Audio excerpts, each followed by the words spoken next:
So you're ready to sell your home. You've got this huge decision to make right out of the gate. Do you go for a quiet, private sale? Maybe just to a select group of people? Or do you put it out there, on the public market, for the whole world to see?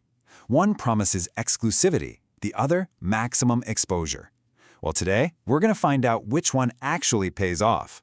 And believe me, the answer could be worth an absolute fortune.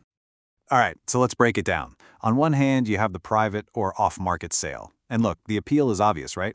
Especially if you're a high-profile seller or your situation is a bit complicated. It gives you control, discretion, this real sense of exclusivity. But then, on the other side, you have the public sale, the one on the multiple listing service, or MLS.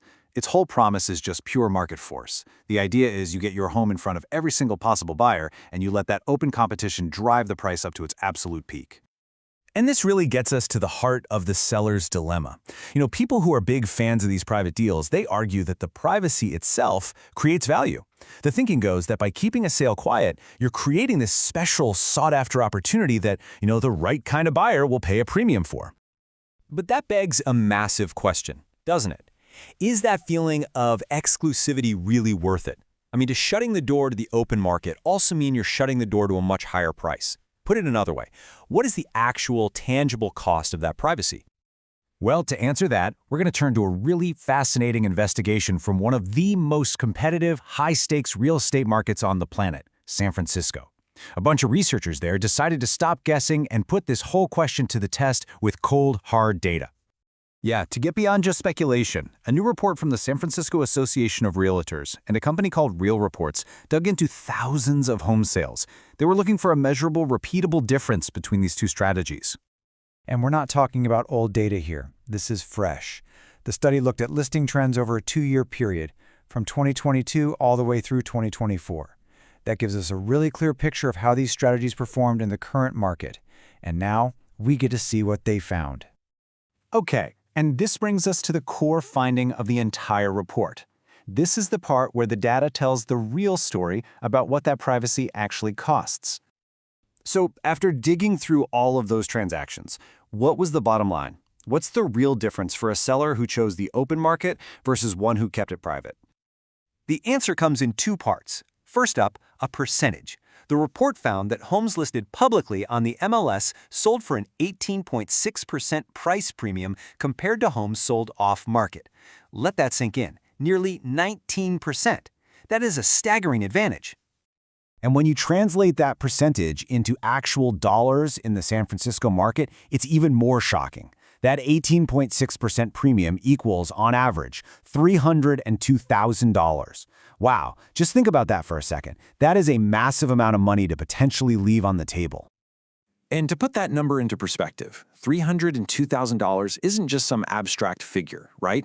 That's the price of a brand new luxury car. It's a huge chunk of a kid's college education. For a lot of people, that's a significant piece of their entire retirement savings.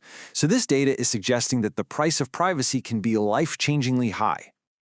But it turns out the impact of these private sales goes way beyond just one seller's bank account. The report also highlights some pretty serious hidden dangers for the entire real estate market when too many of these sales happen in the shadows. This is what they call the ripple effect. When a sale isn't public, it just kind of vanishes from the collective data pool that everyone relies on. This makes the whole market less transparent, which in turn can actually distort property appraisals for everyone. Why? Because appraisers rely on public sales to figure out what a home is worth. So your neighbor's secret sale could actually lower the perceived value of your own home. Over time, this just erodes trust in the whole system. And experts warn it can even create these little pockets where things like discrimination or anti-competitive practices can hide from public view. So, faced with all this data, how is the market actually responding? Well, the report shows a really clear and decisive shift. It seems that in this battle between privacy and profit, transparency is starting to win. And this chart illustrates that trend perfectly. So look at 2022. You had just under 80% of homes on the public MLS. Now, fast forward to 2024, and that number climbs to over 83%. So even in a market with fewer total listings, a greater share of them were being sold out in the open. And the why behind this shift is really critical. In a challenging real estate market with all the uncertainty and changes going on, agents are realizing that getting maximum exposure isn't just a bonus. It's essential leverage. It's how you get the best possible outcome for your clients. And this quote from the analysis really just drives the point home. It says, market transparency is becoming a survival strategy. For agents and sellers trying to navigate this complex industry, being open isn't just about ethics anymore. It's just plain good business. So, the San Francisco data is crystal clear. In real estate, transparency creates enormous value. And it kind of makes you wonder, doesn't it?